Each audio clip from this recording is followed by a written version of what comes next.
Well, welcome back. We have been working on our Panther Ausf G late production model here. This is a TACCOM model here put out by Das Werk, and it is a Blitz kit. And in our last video, we did all of our little detail painting and our wood graining and scratches and chips, and we did all that. So now what we need to do is continue with the process here so we can start all of our weathering and everything and finish this kit up. So let's jump down to the bench and see what's next. First up, I'm going to be using this Vallejo water-based gloss acrylic varnish. Now this is a glossy finish that we're going to be putting over top of all of our painted surfaces, and of course the wood graining and everything that we've already done on the wood surfaces. Now I have thinned this out a little bit so that it'll flow nicely through our airbrush. Once we've given that plenty of time to dry, we're going to use some panel liner. Now I'm just using, to me, a black panel liner. Now I've chosen black because we have these multicolored surfaces, so I want our panel liner to kind of do its job, which is to pull out all these little details that would otherwise get lost into the paintwork there. There are different colors of panel liner that you can use. To me, offers at least 3 that I know of. The black, brown, and also gray. And other manufacturers make panel liner in a similar array. Now, you can use any color that you'd like. Just try to pick something that helps complement whatever color scheme that you're using on the model that you happen to be building. So I think it's worth mentioning that you don't have to stick with the industry standard colors that are out there. You can mix your own using either a petroleum-based enamel or say the artist colors, the oil-based, the oil paints, which we used for the wood graining and everything on our tank. And you just thin those out appropriately with whatever thinner that type of paint requires.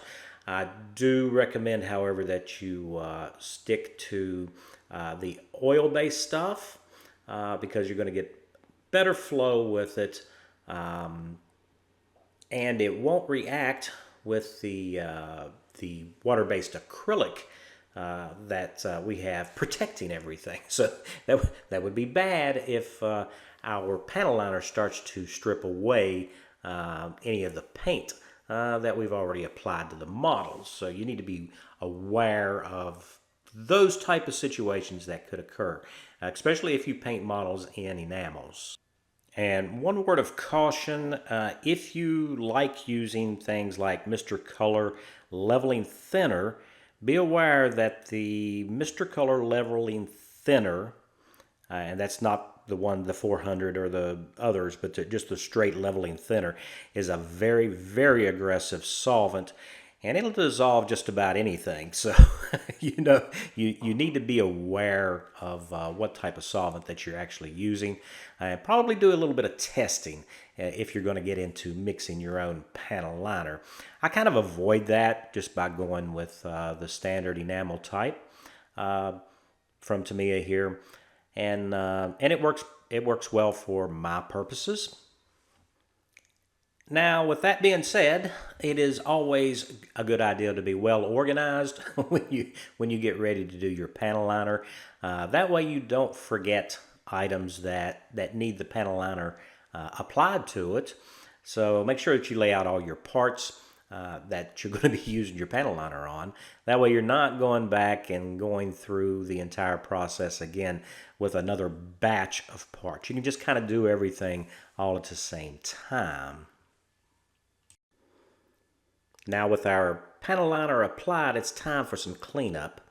And I'm just going to use the Tester's enamel thinner. And Cotton buds or Q-tips are good to use. The little pointed ones come in really handy. So for the major cleanup, we'll just be using a regular cotton swab here. Now, it doesn't matter how careful you are, there is going to be areas where you're going to get panel liner where you really don't want it. And that's where this gloss clear coat that we put on really comes in and shines.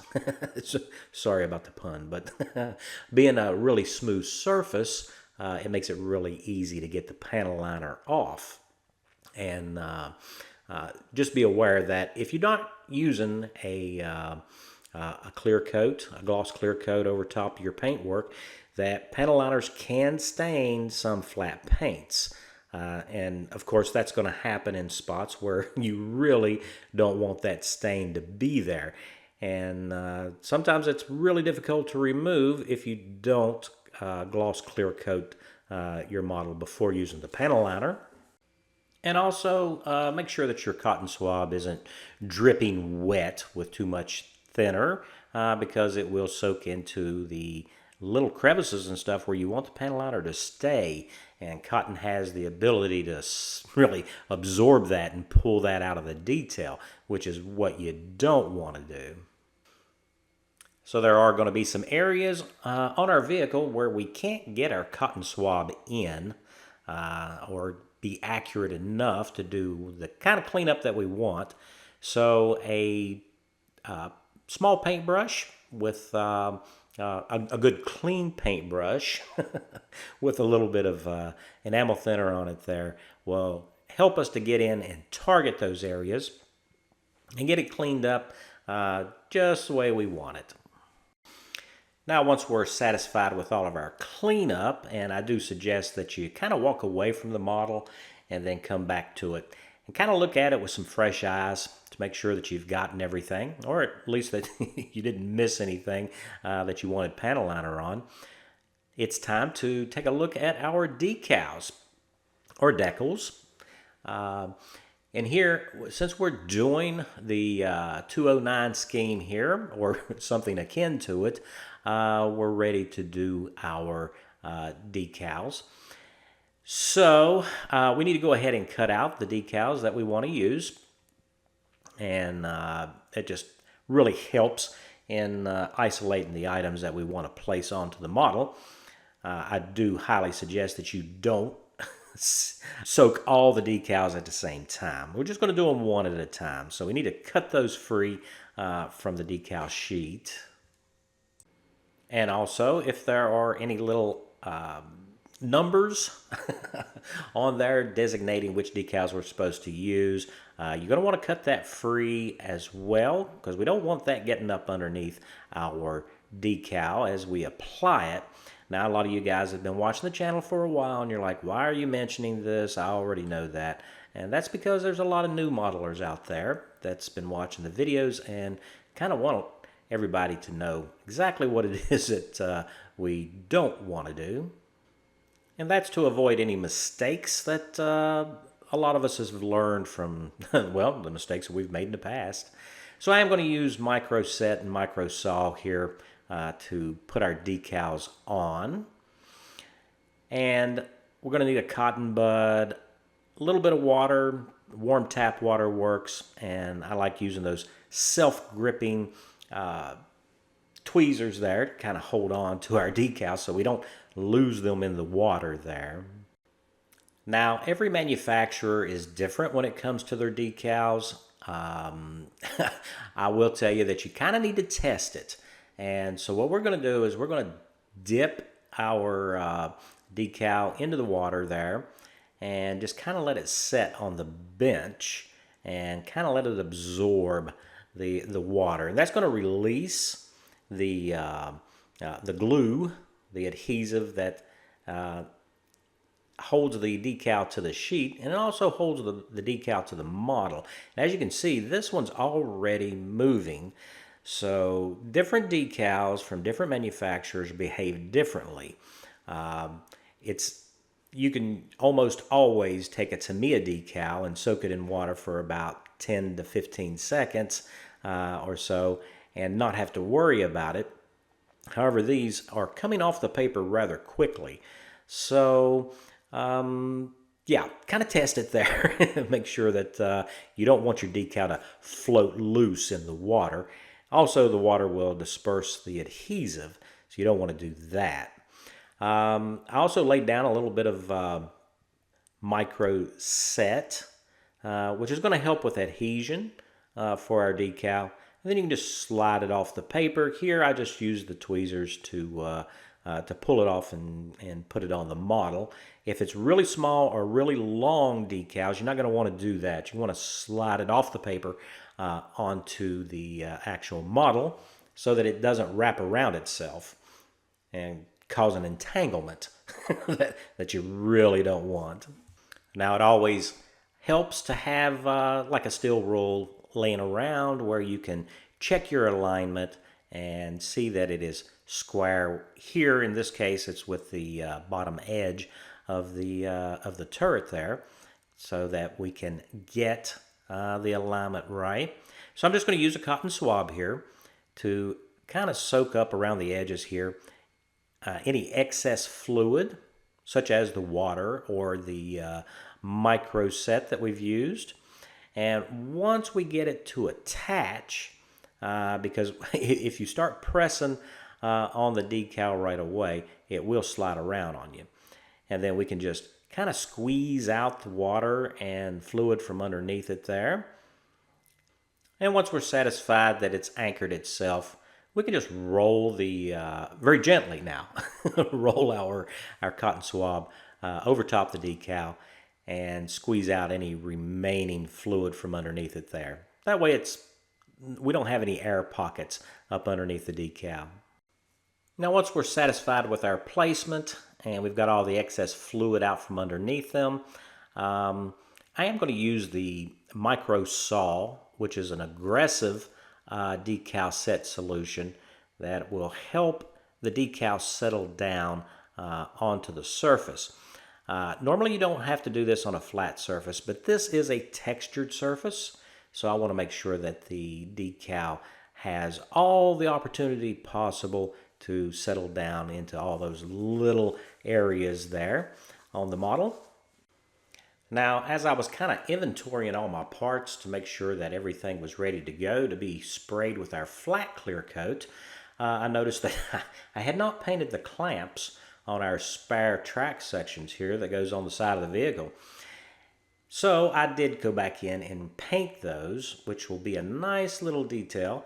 Normally you don't have to fool with this because most manufacturers don't put that detail in. But that'll be a nice addition here to our Panther. So make sure that you take a look at all your parts and everything is ready to go.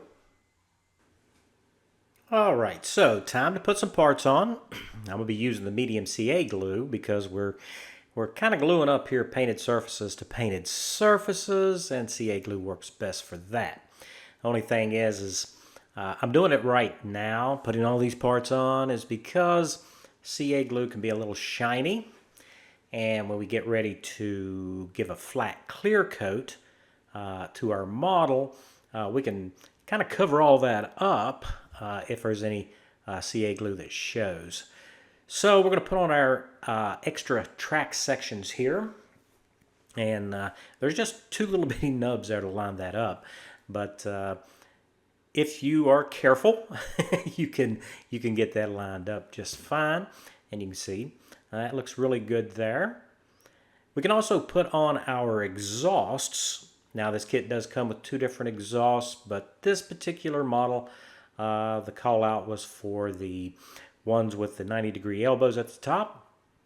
So that's what I used. And I am using Tamiya Extra Thin here for these, only because they are a really tight fit. And I probably couldn't get them lined up fast enough for the CA glue.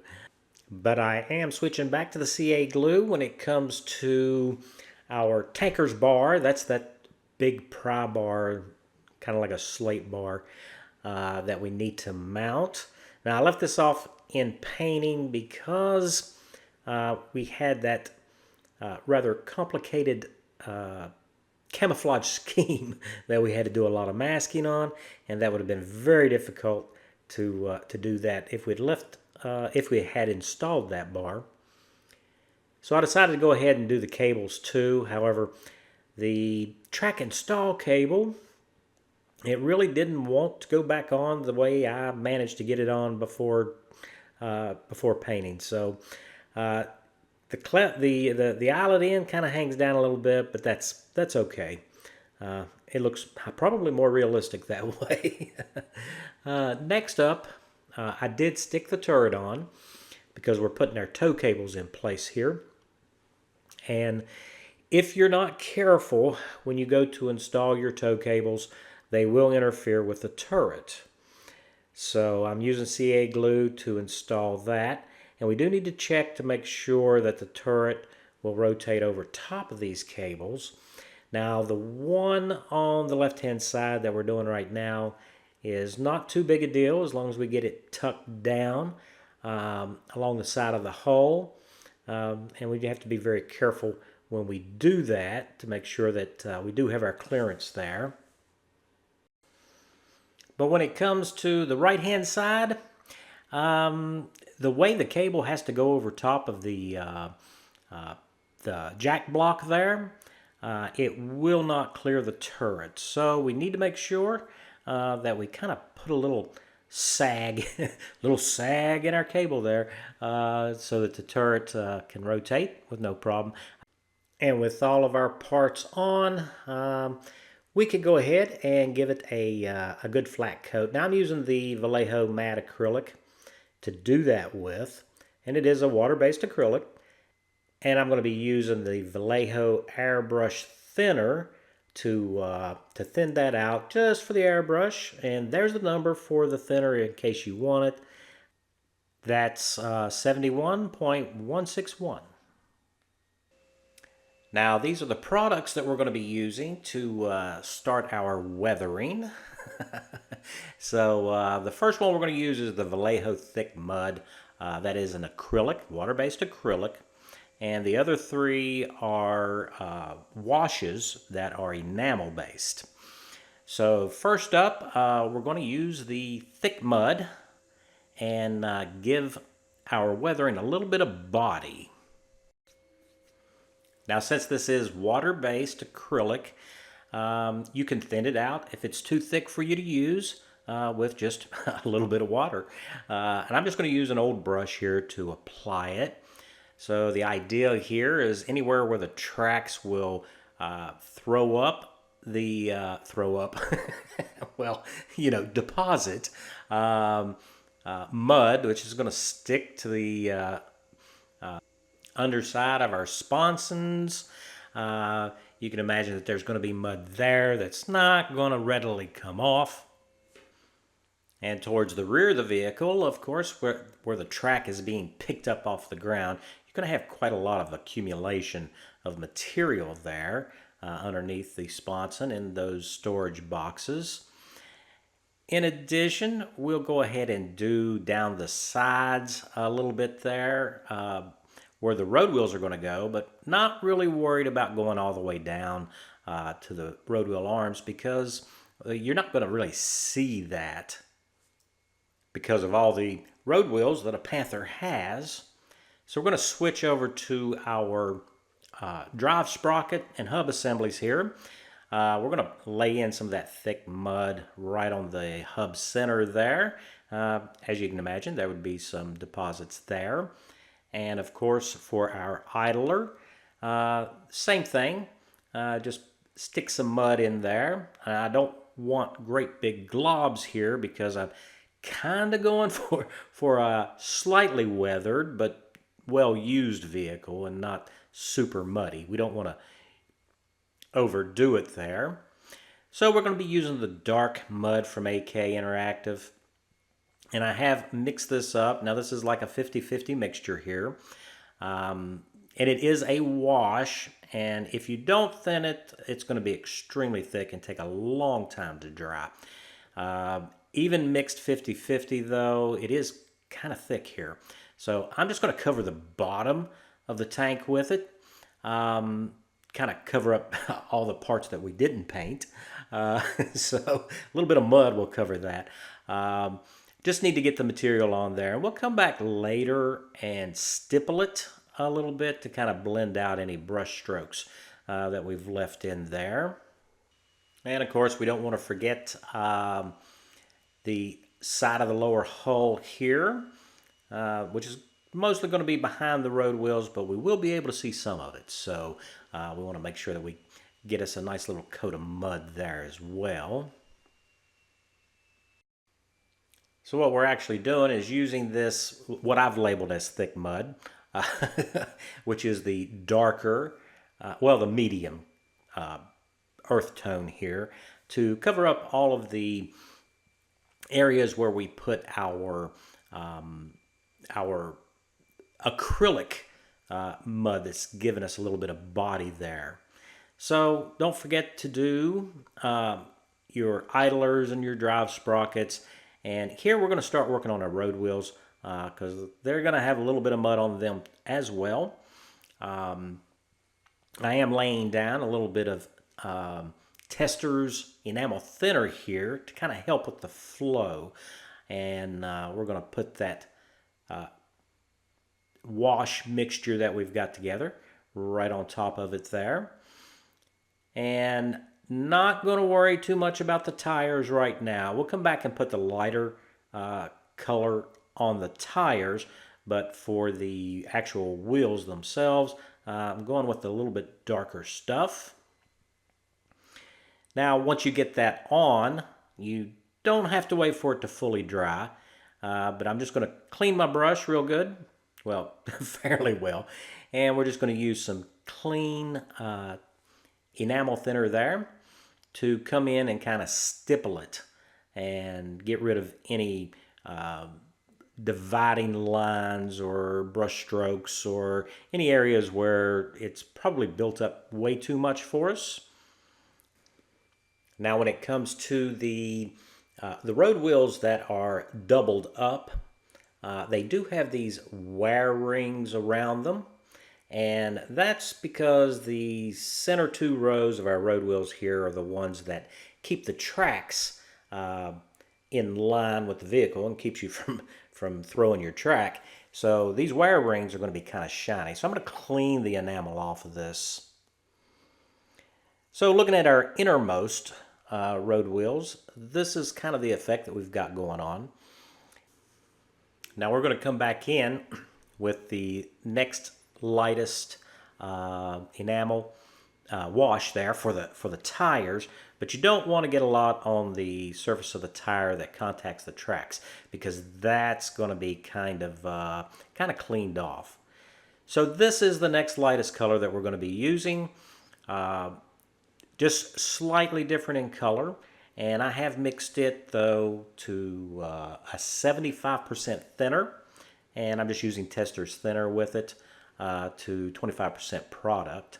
I want to start off by using this product on the outer road wheels because I kind of want those a little bit lighter. It's just kind of how I see it in my eyes, so my mind's eye, I should say. And same process, a little bit of enamel thinner there, and then we can just start laying in our mud wash here. Now, if you want it heavier, then you can put more on. Just make sure when you have this product thinned out a lot, you need to shake your bottle quite often so that you're suspending the product and it's not all settling to the bottom.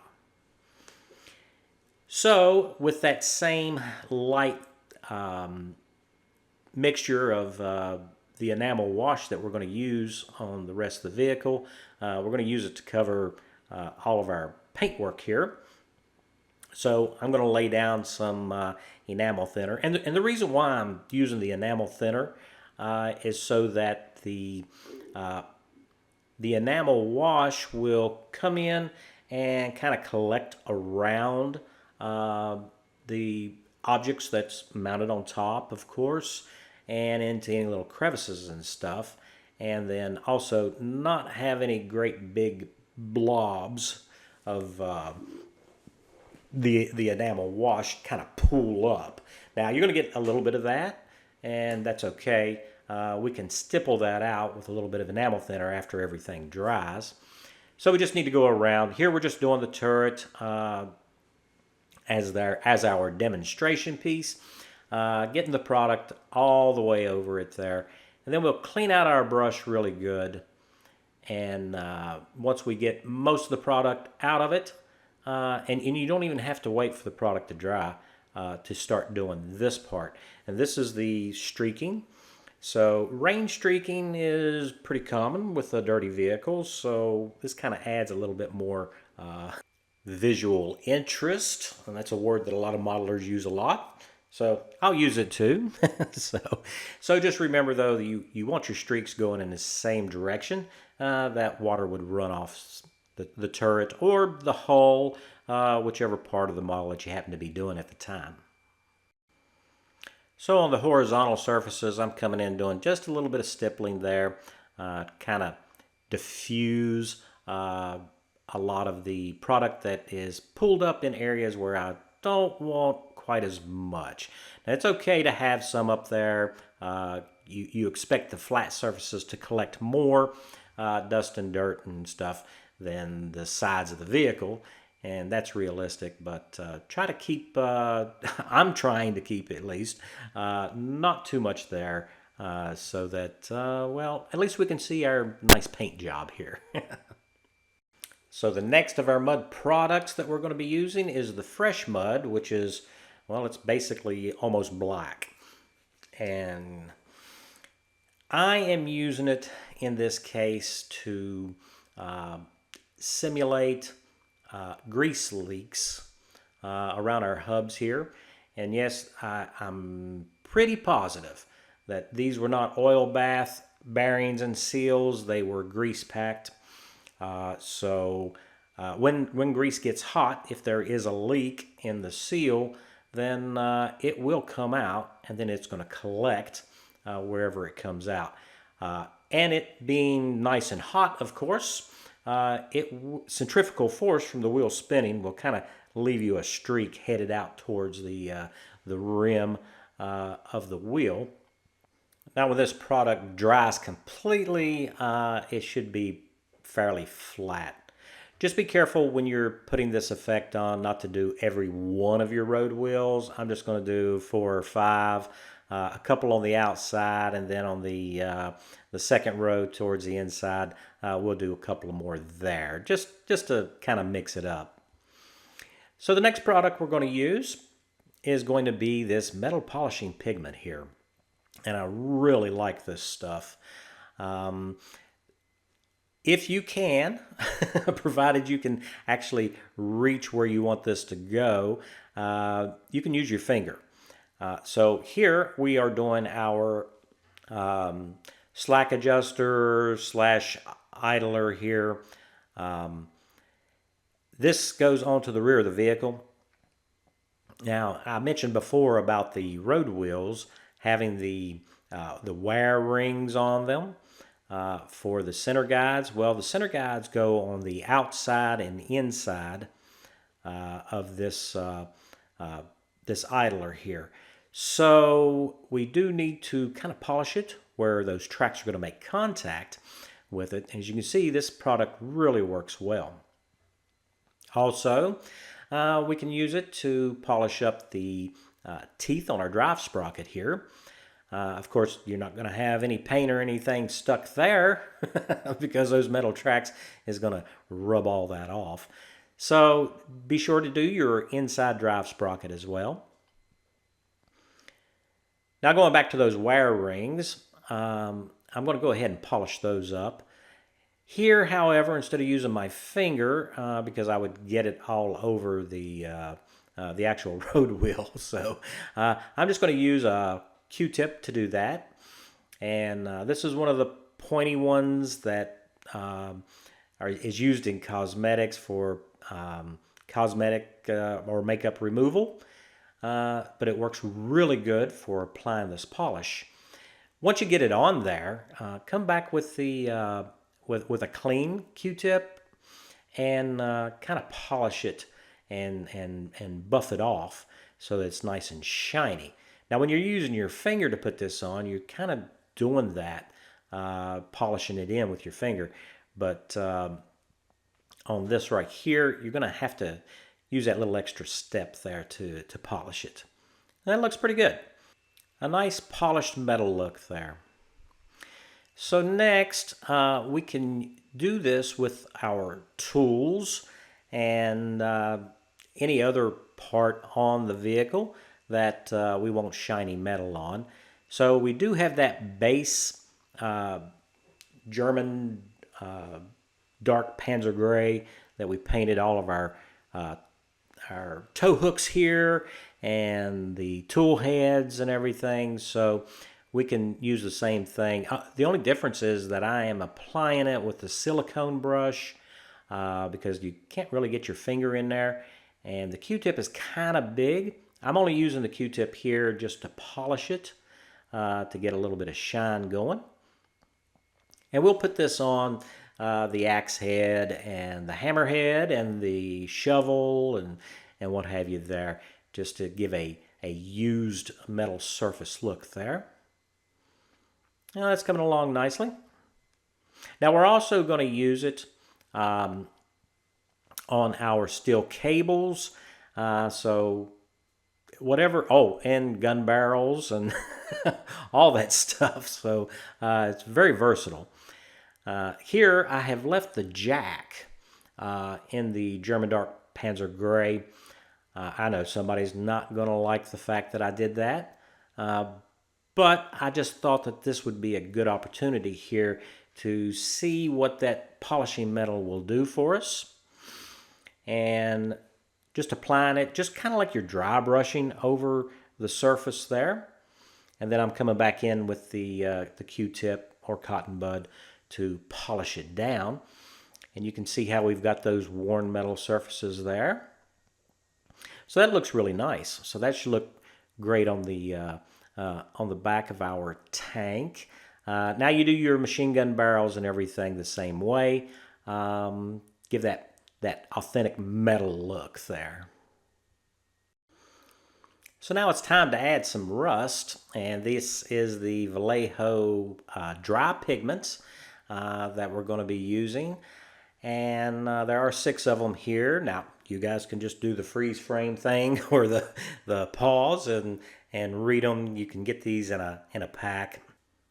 Now they're not cheap, but they're going to last you a long time. So it's well worth the investment to get that rust look.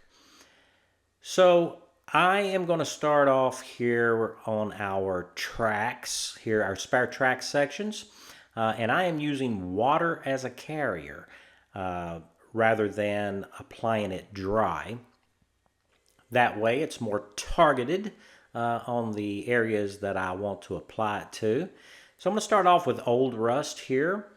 The thing that you should remember is that since we have 3 track sections down each side of our Panther here, you're going to want to switch up a little bit on how you apply this and the different shades that you use. That way you can kind of differentiate from one track to the other. Now I do have one track in the middle on this side that I did use that polishing powder on to simulate a used track section.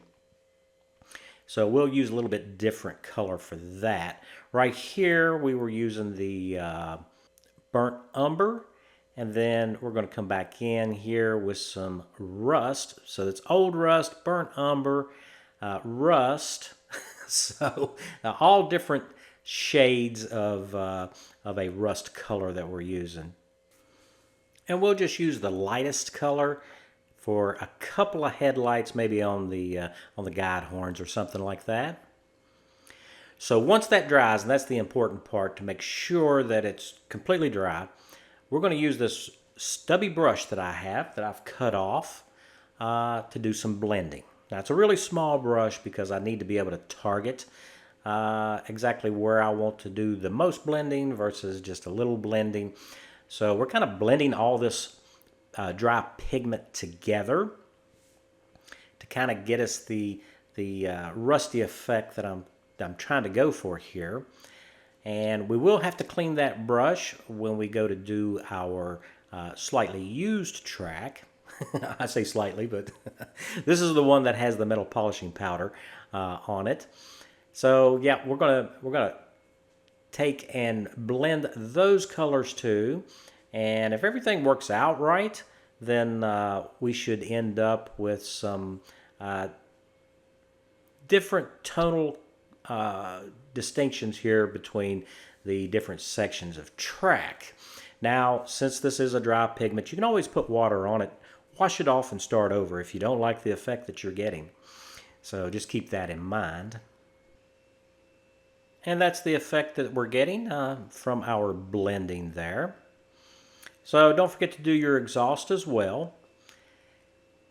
And then I'm going to come in with some enamel thinner here and just very, very lightly dab that onto the surface, allowing it to wick through the dry pigments.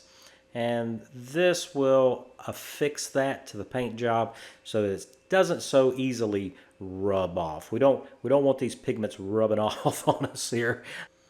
And we'll use the same process for our tools just to make sure that if we put some rust on them, that we've got them affixed as well. Time to turn our attention to our tracks. So these are the pigments we're going to be using. These are all dry pigments, burnt umber, and then we have our old rust, and then of course we have just plain rust. So we're going to use these three on our tracks, and to apply them, I'm going to be using a stenciling brush here. It's got nice stiff bristles there. So it's easy enough to do. Now these tracks are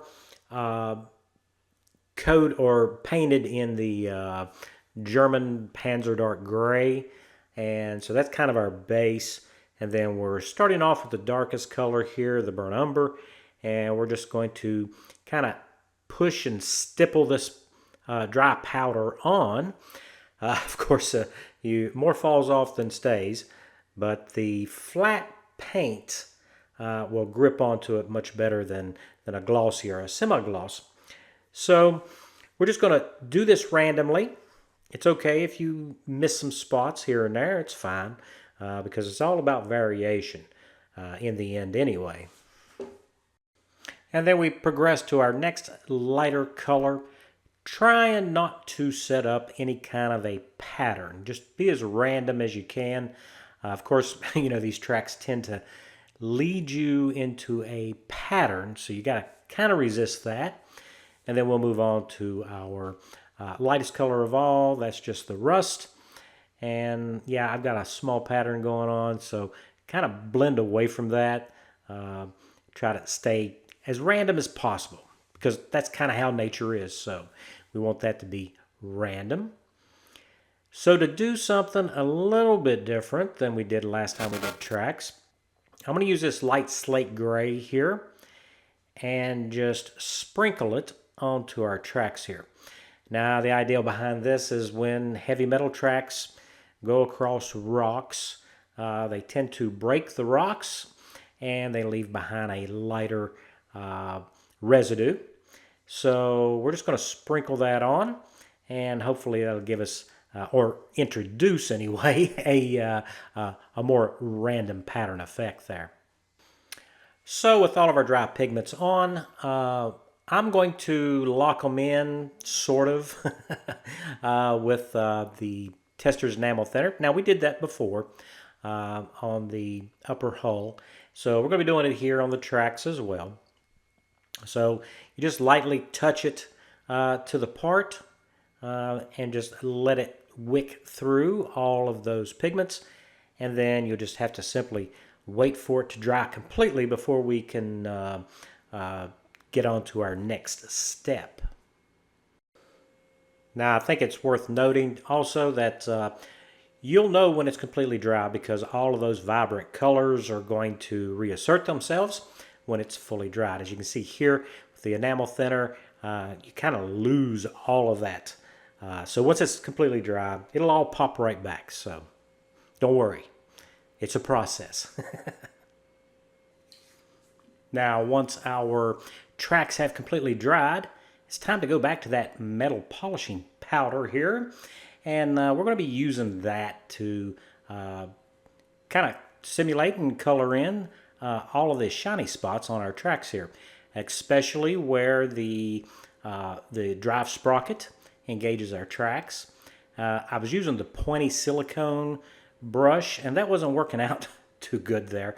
So I decided to switch over to a pointy Q-tip here, and don't really have the control that I need with that. So I don't know why I didn't start off with the flat tip silicone brush like you see here.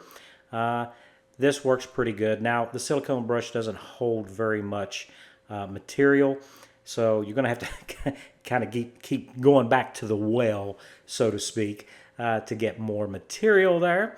The added benefit, though, with this flat tip type silicone brush is it's nearly perfect size for putting in the wire marks that the road wheels will have induced onto the track. So that's a plus, and it does make that much easier to control there. Now when you're doing this, don't forget about those guide horns, because they should be nice and shiny too. Now when it comes to the cleat side of our tracks, that's the side that makes contact to the road or the field or wherever else you happen to be driving, best thing to do is use your finger. The finger works so good for polishing this. So this is kind of like dry brushing, because we are just catching all of the high spots there and the edges of the track, and this will really show off all of those cleats and the fine detail that we've got going on there that was molded in nicely by the manufacturer. So we really want to get that to be emphasized. It makes the tracks look good and gives that metallic heavy look to them. All right, so let's go ahead and put this beast together. Been a long time coming. I'm just going to use Tamiya extra thin here to put our jack on, mainly because I need it to kind of melt away some of that acrylic paint there so we can get our jack into place. So I do have to use tweezers though, because we have to kind of thread the needle here going between our exhaust there. And we'll just put a little bit on the bottom of the jack to hold it. Next up, we need to start with our road wheels, I think. So the first set of road wheels that goes in on the inboard, they line up on the very last axle. So make sure you do it that way. Otherwise, things are not going to come out right. Refer to your instructions. So make sure that you get those in the right place. And it is kind of tight on those axles. If you remember from the build videos, we used some Tamiya mask tape to hold these on because they were loose on the axles. But with all that acrylic paint, they're nice and snug now. So a little bit of Tamiya extra thin will be more than enough to hold them into place. Next up, we have the inner sets of road wheels here to put on. So these are doubled up. Now I painted these by going by the painting diagram. So I need to make sure that I put the correct set on the correct side. And we'll secure that with the Tamiya extra thin also. Now just a quick note here, and sorry about the aspect ratio. Me and my camera was fighting. But we're going to use isopropyl alcohol here to clean up that connection point that's on the axle from the inner road wheels to the very last set of road wheels that goes on the outside. And we'll do that on the connection point on the back side of the road wheels. That way we've got a good glue point for us, or cement point I should say, because we're going to use Tamiya extra thin to secure those road wheels. But we're not ready to do that yet. We're just cleaning it up so we'll be ready when it comes time to do that. Next up, we need to make sure that we've got the right drive sprocket here. So they are keyed to make sure that those two little tabs for engaging that top section of track are in the right spot. If you've been through the build videos, you know what I'm talking about. If not, go back and watch those. So what we need to do now is insert this, keeping those two little tabs at the very top there. You can barely see them there at my thumb on my right hand. And of course, you got to really squeeze this into place because we do have some paint and other materials there that has made those little slots really tight. Sorry, I'm kind of out of frame. There we go. So we need to press it in until it clicks, and then we're ready to go. So next up, we will put our idler into place, and I'm just pressing it in, and again, it is a snug fit because of all the paint that's on there, but it fits nicely. So I don't even think we're going to have to glue that or the drive sprocket. So next up, we'll just pick up the drive sprocket and track assembly there. And we need to align that little key that aligns in a slot on our final drive assembly. So with a little fiddling and a little bit of rotation there, if I ever get it right, there we go, it'll just pop right in. Once it does, we just press it in firm, and then we can just slip our track right over the return idler there, just like so. And that's nice. Looks good. So next we have the top section of the track to go on, and it is kind of a snug fit. Of course, we have some added material there where we put in the acrylic mud. So that's the reason why I put it on kind of thin, is because we kind of knew that we was going to have to do this. So the big thing here is to get the guide horns on the track on the over top of the drive sprocket into those two little tabs that's on the outboard drive sprocket on the inside there. Now I've switched over to some metal tweezers to pull the tracks together. That way we can engage those links correctly. We don't want any gaps there, and that's the reason why we did all that test fitting when we originally built it, and did a little adjustment here and there so we make sure that we'd be able to assemble it in this fashion. And here you can see I'm going to have to put a little pressure on it, so it's important that you support it, especially the drive sprocket. I'm supporting it with my thumb to make sure I'm not going to push anything out of alignment there. Now it's such a tight fit, I think a little bit of me extra thin is probably more than enough to hold it into place. So I will tell you that over the other road wheels there, where the track sags down on top of it, I do use a little bit of CA glue there to kind of hold that down in place. So now we can attach the outer road wheels, and this is the reason why we cleaned up the ends of those axles there, so that we'd be able to get these road wheels cemented up nice and firmly without having to use any CA glue. That way, if they're not quite lined up or a little crooked, if we use CA glue, it kind of grabs pretty quick and we won't have time to make any adjustments. So as you can see here, I'm just checking to make sure that it's actually sitting on the track. And then we can go ahead and cement the others up. And these road wheels are painted according to the schematic that we had. So it helps to kind of lay out all your road wheels in the sequence that they need to go on. So we do need to make a final check to make sure everything's lined up and looks right. And it looks pretty good. So on to the other side. Next up, we have the machine gun for the Commander's cupola here. Yeah, so I'm going to use CA glue on this, and we get one chance to kind of stick the landing here, so wish me luck. So I just kind of sight it up, and I hope I'm pointing forward because that's where I want the machine gun to go. So yeah, there we go. It's on, and it doesn't look too bad. So I think I think that's a success. That looks good.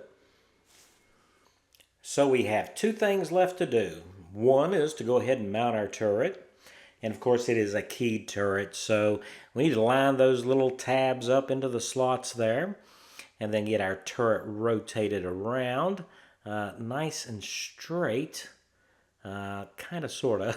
So once I get the barrel lined up straight over the front of the Panther there, it's time for some photographs. So let's take a look at our build. So here we are with our Shuriken armor installed, or the armored skirts there. I think in the last video I called it Schutzen, and that's totally wrong. Thanks, Mike, for squaring me away. So, as far as the kit goes, it's an excellent kit. I really loved building this kit. We had very, very little fit issues. No more than you would expect from any kit. So I recommend this kit for anybody, even a beginner, really.